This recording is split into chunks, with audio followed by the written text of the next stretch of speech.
New weapons, new goals, and more escalation. That's the news from Ukraine. We saw them fire American ATACMS earlier this week. Yesterday, they fired a British missile. It's called Storm Shadow. These are long-range cruise missiles. They're fired with bomber jets.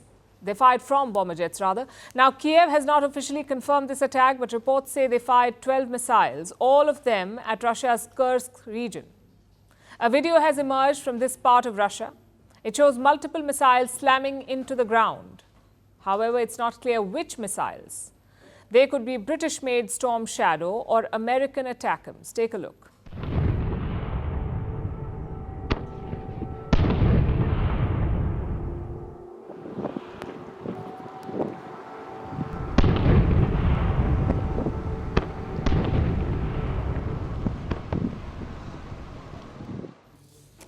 The Storm Shadow is a lethal missile. It has a range of up to 250 kilometers, which is more than enough to strike deep inside Russia. It can be used to target bunkers or arms depots. Russia says they shot down 2 of these missiles, so the rest presumably hit. And how are they responding? With more escalation. Russia fired a barrage of missiles at Ukraine, 1 hypersonic missile, 7 cruise missiles, and most importantly, an intercontinental ballistic missile. Russia has not admitted this yet, but if confirmed, it would be huge news. ICBMs are very powerful missiles. They can travel more than 5,000 kilometers, meaning they can strike enemies from a long distance away, which is why ICBMs are often used to launch nukes. They can carry a nuclear or conventional warhead. This one appears to be conventional. It was reportedly fired from Russia's Astrakhan region. It targeted Ukraine's Dnipro city. And damages? Local officials say an industrial facility was set on fire. If confirmed, this would be the first use of ICBMs in any war. The first anywhere. But the West is not convinced. Dnipro is just 700 kilometers from Astrakhan, so using an ICBM seems unnecessary. Other Russian missiles could have done the same job.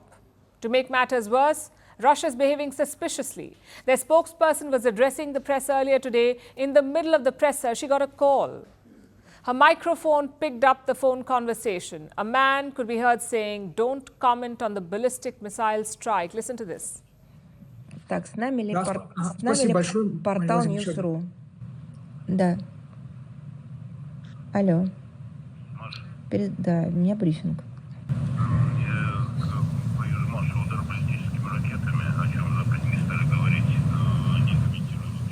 Да, хорошо, спасибо. С нами ли News.ru? Either way, one thing is clear. Neither side is holding back. They want to make gains before the winter sets in, both literally and figuratively.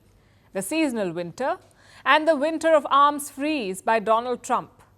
Ukraine says it will punch with all its means. There is some media reports out saying that Storm Shadow missiles have been fired into Russian territory. So as I say, we're good planners. We plan and will be defending and giving punches back. Okay. With all the means available. Like I said, it's escalation season, and the reason is Donald Trump. He has hinted at stopping military aid to Ukraine. Chances are he will push Kiev towards talks, maybe a negotiated settlement. Both Russia and Ukraine are preparing for this scenario. Russia wants to gain as much territory as possible, so if the front line is frozen, they have more land to bargain with. Same with Ukraine. They're desperate to hold on to territory in Kursk and to delay Russian advances in the east. Supporting them is US President Joe Biden. Look at his moves this week. First, he lifted the ban on firing US missiles at Russia. Second, he decided to give landmines to Ukraine. Again, it was a previous red line. And third, a military package worth $275 million. We're talking rocket systems and tank munitions. And fourth, waiving Ukraine's loans.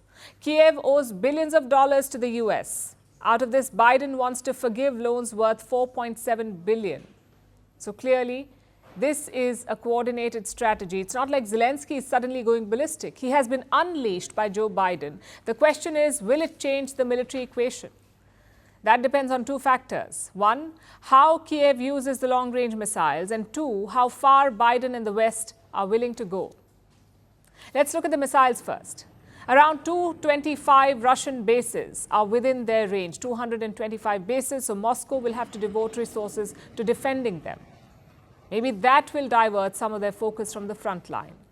At least that's what Ukraine is hoping for.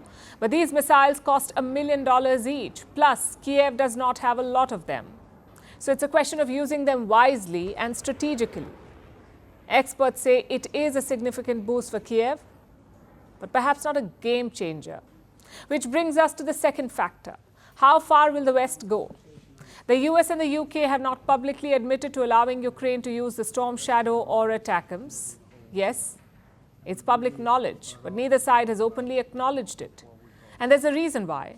These are Western missiles thudding into Russian soil. In the future, they could kill Russian soldiers, so Moscow could easily retaliate.